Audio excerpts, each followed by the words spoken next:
మమనకు మహిమ కలుగునుగాక. అనుదిన పరిశుద్ధ గ్రంథ పఠనము సెప్టెంబర్ 17. ప్రార్థన. దయగల తండ్రి, కృపగల దేవ, పరిశుద్ధడానికి వందనాలు, స్తోత్రాలు ప్రభువా. గడిచిన దినములని కృపలో జ్ఞాపకం చేసుకుని మరి ఒక నూతన దినము మా జీవితాల్లో ప్రవేశపెట్టారు. మీకు వందనాలు, స్తోత్రాలు, స్తుతులు చెల్లించుకుంటున్నాం ప్రభువా. ఈ దినం వాక్యం చదువుతుండగా మమ్మల్ని బలపరచండి. వాక్యమే ఉన్న దేవుడు, వాక్యానుసారంగా జీవించే భాగ్యము దయచేయండి. నీ ఆత్మతో నింపి వాడుకోమని యేసు క్రీస్తు అతి పరిశుద్ధ నామములో అడిగి వేడుకొంచున్నాం మా పరమ తండ్రి. ఆమేన్. దానియేలు గ్రంథము 7 నుండి 9 అధ్యాయములు. 7వ అధ్యాయము. బబులోను రాజగు బెల్షస్సరు యొక్క పరిపాలనలో మొదటి సంవత్సరమున దానియేలునకు దర్శనములు కలిగెను. అతడు తన పడక మీద పరుండి ఒక కల కని ఆ కల సంగతిని సంక్షేపముగా వివరించి వ్రాసెను. దానియేలు వివరించి చెప్పినదేమనగా, రాత్రి యందు దర్శనములు కలిగినప్పుడు నేను తేరి చూచుచుండగా ఆకాశపు నలుదిక్కుల నుండి సముద్రం మీద గాలి విసురుట నాకు కనబడెను. అప్పుడు 4 మిక్కిలి గొప్ప జంతువులు మహాసముద్రములో నుండి పైకెక్కెను. ఆ జంతువులు ఒకదానికొకటి భిన్నములై ఉండెను. మొదటిది సింహమును పోలినది గాని దానికి పక్షిరాజు రెక్కల వంటి రెక్కలుండెను. నేను చూచుచుండగా దాని రెక్కలు తీయబడినవి గనుక మనుషుని వలె అది పాదములు పెట్టుకొని నేలపైన నిలవబడెను. మరియు మానవ మనస్సు వంటి మనస్సు దానికి ఇయ్యబడెను. రెండవ జంతువు ఎలుకబంటిని పోలినది. అది ఒక పార్శ్వము మీద పండుకొని తన నోట పండ్ల మధ్య 3 ప్రక్కటెముకలను పట్టుకొనినది. కొందరు లెమ్ము విస్తారముగా మాంసము భక్షించుమని దానితో చెప్పిరి. అటు పిమ్మట చిరుతపులిని పోలిన మరి ఒక జంతువును చూచితిని. దాని వీపున పక్షిరెక్కల వంటి 4 రెక్కలుండెను. దానికి 4 తలలుండెను. దానికి ఆధిపత్యం ఇయ్యబడెను. పిమ్మట రాత్రి యందు నాకు దర్శనములు కలిగినప్పుడు నేను చూచుచుండగా ఘోరమును భయంకరమునగు 4వ జంతువు ఒకటి కనపడెను. అది తనకు ముందుగా నుండిన ఇతర జంతువులకు భిన్నమైనది. అది మహాబల మహత్యములు గలది. దానికి పెద్ద ఇనుప దంతములను 10 కొమ్ములు ఉండెను. అది సమస్తమును భక్షించుచు తుత్తునీయులుగా చేయుచు మిగిలిన దానిని కాల క్రింద అణకద్రొక్కుచుండెను. నేను ఈ కొమ్ములను కనిపెట్టగా ఒక చిన్న కొమ్ము వాటి మధ్యను లేచెను. దానికి స్థలం ఇచ్చుటకై ఆ కొమ్ములలో 3 పెరికివేయబడినవి. ఈ కొమ్మునకు మానవుల కన్నుల వంటి కన్నులను గర్వముగా మాటలాడు నోరును ఉండెను. ఇంకా సింహాసనములను వేయుట చూచితిని. మహావృద్ధుడొకడు కూర్చుండెను. ఆయన వస్త్రము హిమము వలె ధవలముగాను, ఆయన తల వెంట్రుకలు శుద్ధమైన గొర్రెబొచ్చు వలె తెల్లగాను ఉండెను. ఆయన సింహాసనము అగ్ని జ్వాలల వలె మండుచుండెను. దాని చక్రములు అగ్ని వలె ఉండెను. అగ్ని వంటి ప్రవాహము ఆయన యొద్ద నుండి ప్రవహించుచుండెను. వేవేల కొలది ఆయనకు పరిచారకులుండిరి. కోట్ల కొలది మనుషులు ఆయన ఎదుట నిలిచిరి. తీర్పు తీర్చుటకే గ్రంథములు తెరవబడెను. అప్పుడు నేను చూచుచుండగా ఆ కొమ్ము పలుకుచున్న మహాగర్వపు మాటల నిమిత్తము వారు ఆ జంతువును చంపినట్లు కనబడెను. తరువాత దాని కళేబ్రము మండుచున్న అగ్నిలో వేయబడెను. మిగిలిన ఆ జంతువులు ప్రభుత్వము తొలగిపోయెను. సమయము వచ్చే వరకు అవి సజీవుల మధ్యను ఉండవలెనని ఒక సమయము ఒక కాలము వాటికి ఏర్పాటయ్యను. రాత్రి కలిగిన దర్శనములో నేను ఇంకా చూచుచుండగా ఆకాశ మేఘారూఢుడై మనుష్య కుమారుని పోలిన ఒకడు వచ్చి ఆ మహావృద్ధుడు అగు వాని సన్నిధిని ప్రవేశించి ఆయన సముఖమునకు తేబడెను. సకల జనులను, రాష్ట్రములను, ఆయా భాషలు మాట్లాడువారును ఆయనను సేవించినట్లు ప్రభుత్వమును మహిమయు ఆధిపత్యమును ఆయనకి ఇయ్యబడెను. ఆయన ప్రభుత్వము శాశ్వతమైనది, అది ఎన్నటికినీ తొలగిపోదు. ఆయన రాజ్యము ఎప్పుడునూ లయము కాదు. నాకు కలిగిన దర్శనములు నన్ను కలవరపరచుచున్నందున దానియేలను నేను నా దేహములో మనోదుఃఖము గలవాడనైతిని. నేను దగ్గర నిలిచియున్న వారిలో ఒకని వద్దకు పోయి ఇందును గూర్చిన నిజమంతయు నాకు చెప్పుమని అడగగా అతడు నాతో మాట్లాడే ఆ సంగతుల భావమును నాకు తెలియజేశను. ఎట్లనగా ఈ మహాజంతువులు 4 ఉండి లోకమందు ప్రభుత్వము చేయబోవు 4 రాజులను సూచించుచున్నవి. అయితే మహోన్నతుని పరిశుద్ధులే రాజ్యాధికారము నొందుదురు.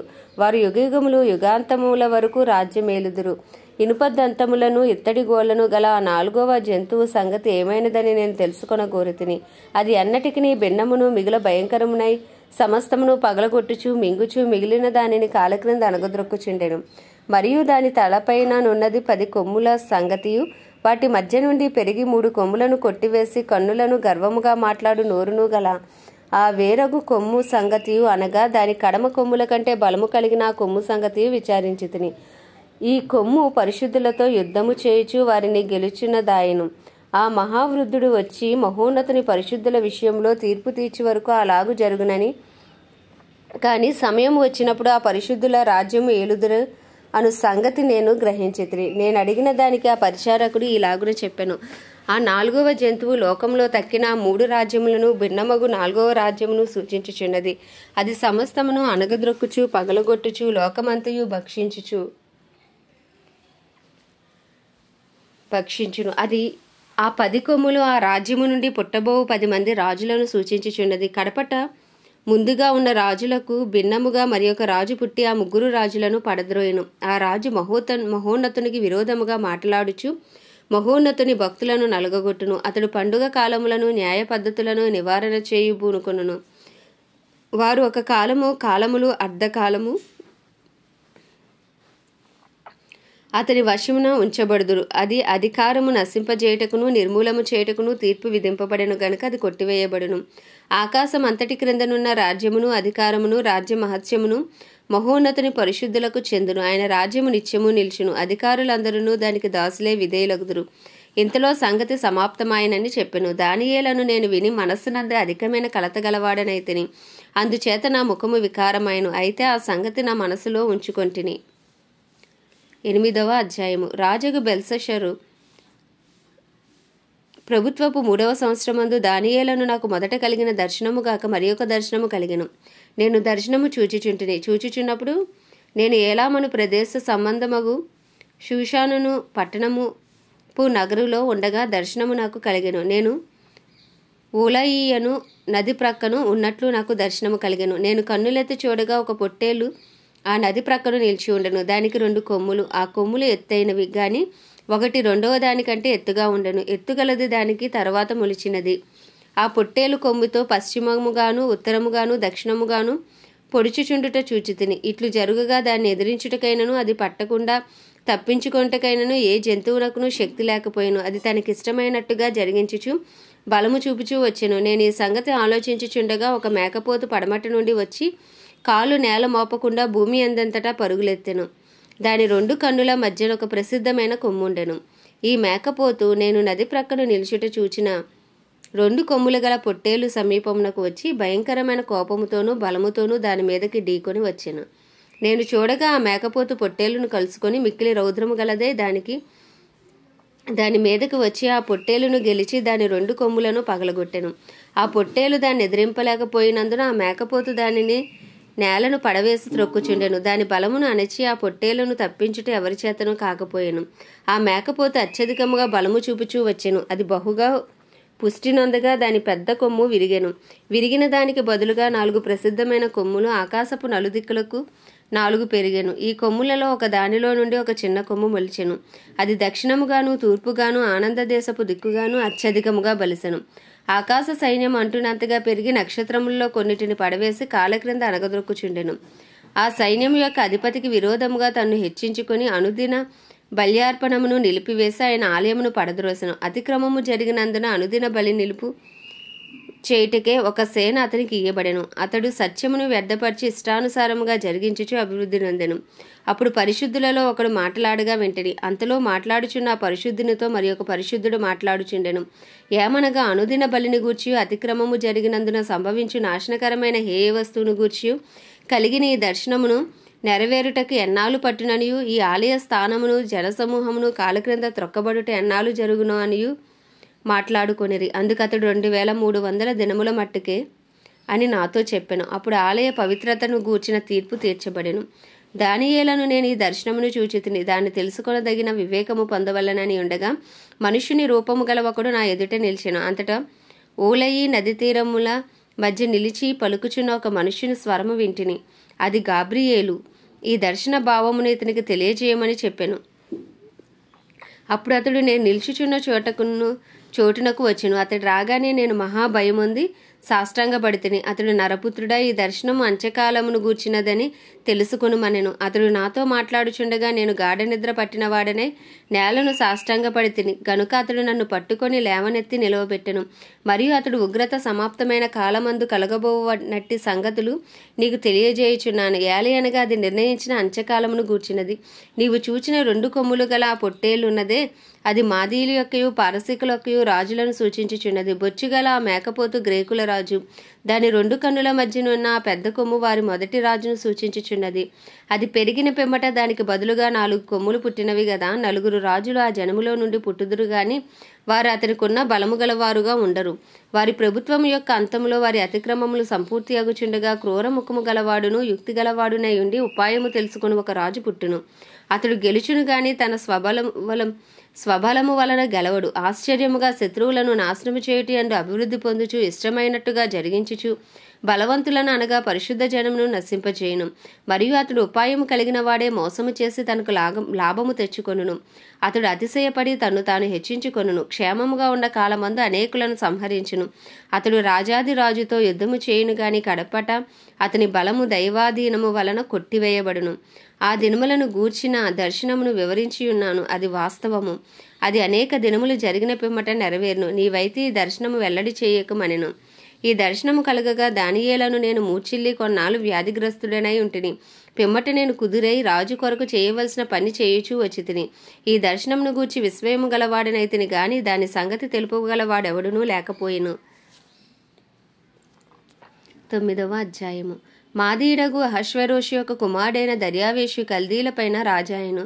అతని ఏలుబడిలో మొదటి సంవత్సరమందు దానియేలను నేను యెహోవా తన ప్రవక్త ఇర్మియాకు సెలవిచ్చి తెలియజేసినట్టు యెరూషలేము పాడుగా ఉండవలసిన 70 సంవత్సరములు సంపూర్తి అవుచున్నవని గ్రంథముల వలన గ్రహించితిని.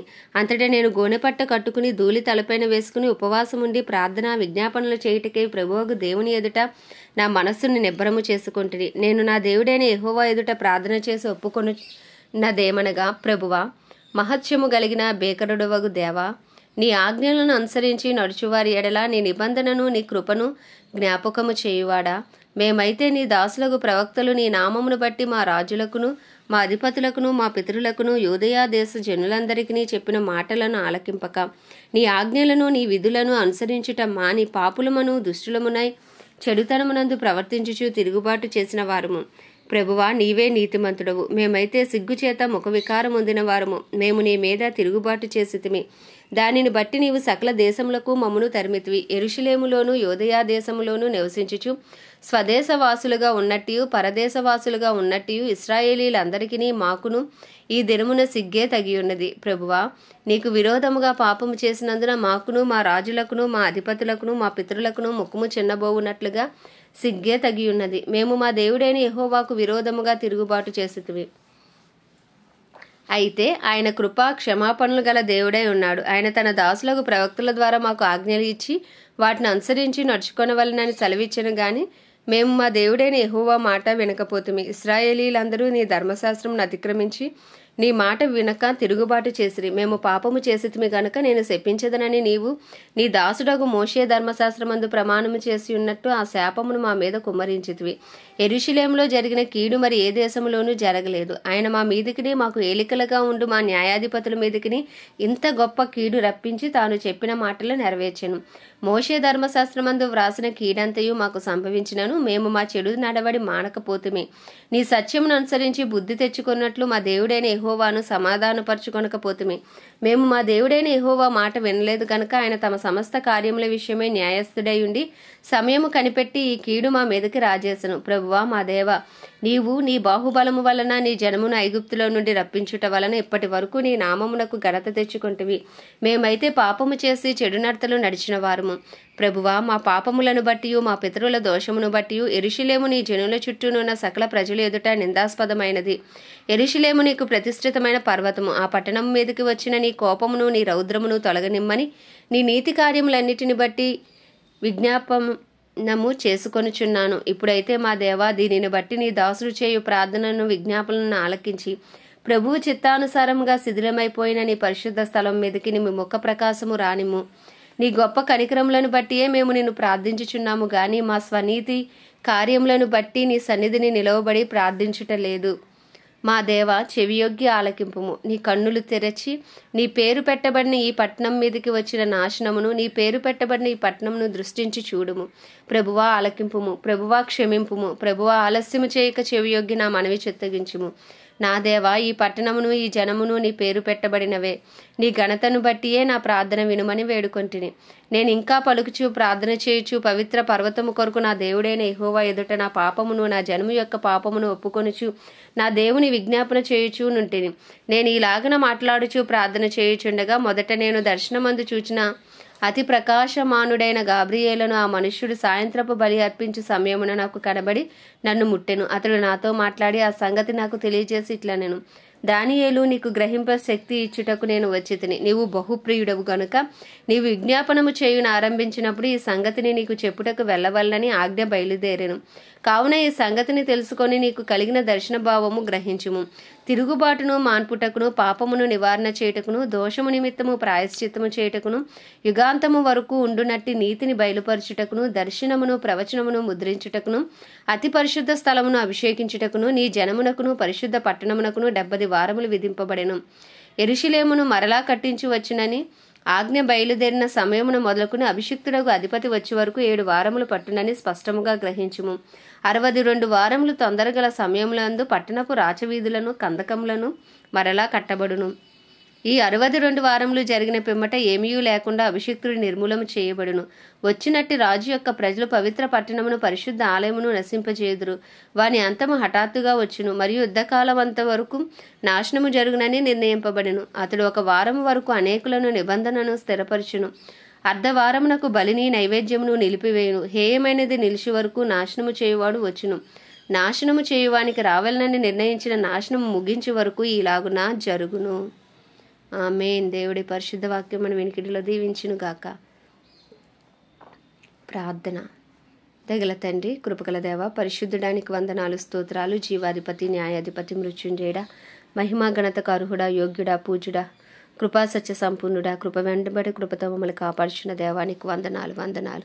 ఆది అంతంలో ఉన్న దేవ, అల్ఫా ఒమేగా అయిన దేవానికి వందనాలు, స్తోత్రాలు, స్తుతులు. ప్రవ్వా అయ్యా నీకే స్తోత్రం, స్తోత్రం, స్తోత్రం, స్తోత్రం, స్తోత్రం, స్తోత్రం. అయ్యా మా కొరకు రక్తము చిందించి మా కొరకు ప్రాణము పెట్టి 3వ దినమున తిరిగి లేచిన దేవుడవు నీకు వందనాలు. అయ్యా మా కొరకు తండ్రి కుడిపార్శ్వమున విజ్ఞాపన చేయుచున్న దేవుడవు నీకు వందనాలు. ప్రవ్వా అయ్యా నీ బలి యాగము కొరకు వందనాలయ్యా. అయ్యా నువ్వు చేసిన ప్రాణ త్యాగము కొరకు వందనాలయ్యా. అయ్యా నువ్వు చిందించిన రక్తము కొరకు వందనాలు, స్తోత్రాలు, స్తుతులు చెల్లించుకుంటున్నాం. ప్రవ్వా ఇదిగో మా పాపములు ఒప్పుకొంచున్నాం, దయతో క్షమించండి అయ్యా. మా అపరాధములు ఒప్పుకొంచున్నాం, దయతో క్షమించండి. ప్రవ్వా అయ్యా తండ్రి నీ సన్నిధి కాంతి మా మీద ప్రకాశింపచేయండి. మీ ముఖ కాంతిని మా మీద ప్రకాశింపచేయండి అయ్యా. మీ ముందు నిందారహితంగా నీతిమంతులుగా మమ్మల్ని తీర్చండి. ప్రవ్వా తండ్రి అయ్యా నీకు వందనాలు, వందనాలు, స్తోత్రాలు, స్తుతులు చెల్లించుకుంటున్నాం. గొప్ప దేవుడవు నాయన, పరిశుద్ధ దేవుడవు. ప్రవ్వా నీకు వందనాలయ్యా.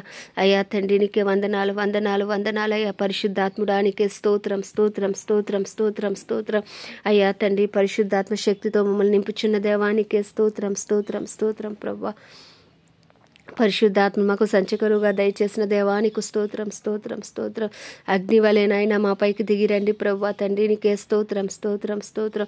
పావురం వలె మా పైకి దిగిరండి దేవానికే స్తోత్రం. ప్రవ్వా అయ్యా మమ్మల్ని ఆత్మతో నింపండి. ప్రవ్వా నీకు స్తోత్రం, స్తోత్రం, స్తోత్రం. ప్రవ్వా అయ్యా నీకే వందనాలు, వందనాలు, వందనాలు. అయ్యా ఆత్మపూర్ణులై ఉండే కృపను దయచేయండి. ఆత్మానుసారంగా జీవించే కృపను దయచేయండి. ప్రవ్వా అయ్యా తండ్రి నాయన నిత్యము ఆత్మ మా పైన నిలిచి ఉండే కృపను దయచేయండి. ప్రవ్వా అయ్యా నీకే స్తోత్రం, స్తోత్రం, స్తోత్రం, స్తోత్రం. ప్రవ్వా అయ్యా మీరు ఇచ్చిన వాగ్దానమును బట్టి వందనాలు అయ్యా. మీరు ఇచ్చిన వాక్యమును బట్టి మీకు వందనాలు, స్తోత్రాలు. ప్రవ్వా అయ్యా వాక్యమే ఉన్న దేవుడవు తండ్రి నాయనానికి వందనాలు, వందనాలు, స్తోత్రాలు, స్తోత్రాలు. ప్రవ్వా అయ్యా నువ్వు ఇచ్చిన వాగ్దానం కొరకు వందనాలు, స్తోత్రాలు. ప్రవ్వా అయ్యా ప్రభువేని దేవుని యందు విశ్వాసం ఉంచుము, అప్పుడు నీవును నీ ఇంటి వారు రక్షణ పొందులని వాగ్దానం మా పక్షంగా నెరవేర్చండి. ప్రవ్వా మేము తలగానే ఉంటాము కానీ తోకగా ఉండమన్న వాగ్దానం మా పక్షంగా నెరవేర్చండి నాయన.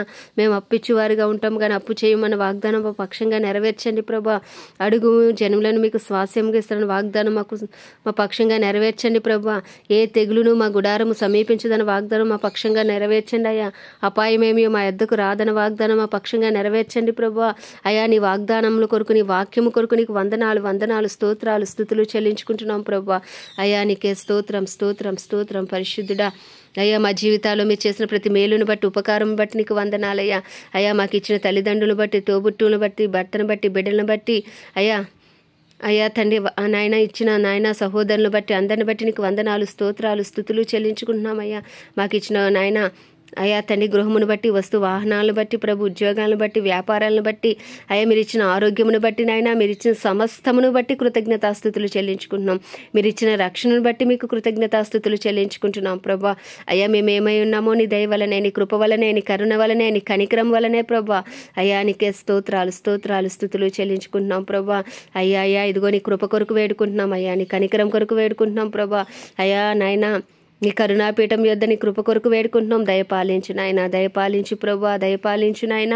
అయ్యా మా కుటుంబాలన్నింటినీ నీ హస్తాలకు అప్పచెప్పుకున్నాం. నీ రక్త ప్రోక్షణ కింద అయ్యా మా కుటుంబాలన్నింటినీ ఉంచండి. మా ఇరుగు పొరుగు, మా పట్టణాలు, మా ప్రాంతాలన్నింటినీ మీరు జ్ఞాపకం చేసుకోండి అయ్యా. అయ్యా మా భారతదేశాన్ని మీరు జ్ఞాపకం చేసుకోండి. భారతదేశంపై నీ కృప కలుగును గాక, నీ కనికరం దిగి వచ్చును గాక, నీ దయ దిగి వచ్చును గాక. అయ్యా మా పాపములు, మా భారతదేశ ప్రజల పాపములు దయతో క్షమించునైనా. అయ్యా నువ్వు క్షమించటకు సిద్ధమైన మనసు కలిగిన దేవుడవు ప్రభువా. నీ కోపం నిమిషం మాత్రముండు, నీ దయ ఆయుష్కాలం అంతా ఉండునన్నావు తండ్రి. అయ్యా నీ కృప కలుగును గాక, నీ కృప కలుగును గాక. భారతదేశ ప్రజలకు గొప్ప రక్షణ కలుగును గాక. అయ్యా భారతదేశంలో గొప్ప ఉజ్జీవము రగులుకొనును గాక. అయ్యా తండ్రి నాయన భారతదేశానికి నాయన గొప్ప విడుదల యేసు క్రీస్తు నామంలో కలుగును గాక. నాయన ప్రపంచ దేశాలన్నింటినీ కూడా జ్ఞాపకం చేసుకోండి అయ్యా. వాటిని పరిపాలిస్తున్న రాజులు, వారి కింద పనిచేసిన అధికారులు అందరికీ నీ కృపను అనుగ్రహించండి అయ్యా. నీతి న్యాయములతో నీ చిత్తానుసారంగా పరిపాలించటకు నీ కృపను దయచేయండి నాయన. ఇజ్రాయెల్ని జ్ఞాపకం చేసుకోండి అయ్యా. ఇజ్రాయెల్ ప్రజలకు క్షేమం అనుగ్రహించండి. ఇజ్రాయెల్లో నీ చిత్తము జరిగించండి అయ్యా. సమస్త మానవాళికి గొప్ప రక్షణ అనుగ్రహించండి తండ్రి. అయ్యా దైవజనులందరినీ మీరు జ్ఞాపకం చేసుకోండి ప్రభు. వారి రాకపోకలని కాపుదల భద్రత ఉంచండి అయ్యా. నిలవబడిన ప్రతి చోట అయ్యా వాక్శక్తిని అనుగ్రహించి మర్మములను బోధించి అభిషేకం వారికి దయచేయండి నాయన. వారి అవసరతలన్నీ మహిమేశ్వరంలో తీర్చండి. వారి కుటుంబాలన్నింటినీ రక్త ప్రోక్షణ కింద ఉంచండి అయ్యా. ఇంకను సువార్థికులను లేపండి అయ్యా. ఇంకను పరిశుద్ధులను లేపండి అయ్యా. ప్రార్థనా వీరులను లేపండి అయ్యా. అపోస్తులను లేపండి అయ్యా. ప్రవక్తలను లేపండి అయ్యా. కడవరి వర్షమే మీరు దిగిరండి, దిగిరండి, దిగిరండి ప్రభు. కడవరి ఉజ్జీవాన్ని మీరు రగిలించండి డాడీ. నీకు వందనాలు, స్తోత్రాలు, స్తుతులు చెల్లించుకుంటున్నాము. దేవాది దేవా నాయన నీకే స్తుతి స్తోత్రం చెల్లించుకుంటున్నాం. క్రైస్తవులందరినీ రూపాంతరపరచండి, నీ రూపులోకి మార్చండి నాయన. అయ్యా తండ్రి దినదినము నీకు సమీపంగా వచ్చే కృపను దయచేయండి. డినామినేషన్స్ భేదములు తొలగించండి. పరిశుద్ధాత్మ శక్తితో ప్రతి ఒక్కరికి ఏక మనసు, ఏకాత్మ దయచేయండి. అయ్యా దినదినము నీకు సమీపంగా వచ్చి నీ రూపులోకి మార్చబడినట్లు ప్రతి క్రైస్తవుని నీ రక్త ప్రోక్షణ కింద ఉంచి ఆత్మపూర్ణుడై అయ్యా బుద్ధి కలిగిన కన్యకులు సిద్ధపడి నాయన ఉన్నట్టు నాయన ప్రతి క్రైస్తవుడికి సిద్ధపాటు జీవితము దయచేయండి. నీ కొరకు సాక్షిగా నిలవబడే గొప్ప భాగ్యము దయచేయండి ప్రభా. అనేక మందికి వెలుగుగా, ఉప్పుగా అయ్యా మా జీవితాలు ఉండే కృపను మీరు అనుగ్రహించమని ప్రార్థిస్తున్నాం తండ్రి నాయన. అయ్యా ప్రతి కీడు నుండి, దుష్టుడి బారి నుండి మమ్మల్ని అందరినీ తప్పించమని. అయ్యా ఇగో మా కుటుంబాలు అనారోగ్యంగా ఉన్నవారిని ప్రత్యేకించి మీ హస్తాలకు అప్పచెప్పుకుంటాం. నీ రక్తాన్ని వారిపై ప్రోక్షిస్తున్నాం. సంపూర్ణ స్వస్థత, పరిపూర్ణ విడుదల వారికి దయచేయమని. ఎవరు ఏ బంధకాల్లో ఉన్నా, ఏ కట్లలో ఉన్నా, ఎవరు ఏ సమస్యలతో ఉన్న ప్రభు వారి వారి సమస్యల నుంచి, ఇరుకుల నుంచి, ఇబ్బందుల నుంచి యేసు క్రీస్తు నామంలో విడుదల కలుగును గాకని ప్రార్థిస్తూ అయ్యా ఈ చిన్న ప్రార్థన మనం నీ పాద సన్నిధికి చేర్చుకోమని యేసు క్రీస్తు అతి పరిశుద్ధ నామంలో అడిగి వేడుకొంచున్నాం మా పరమ తండ్రి. ఆమేన్.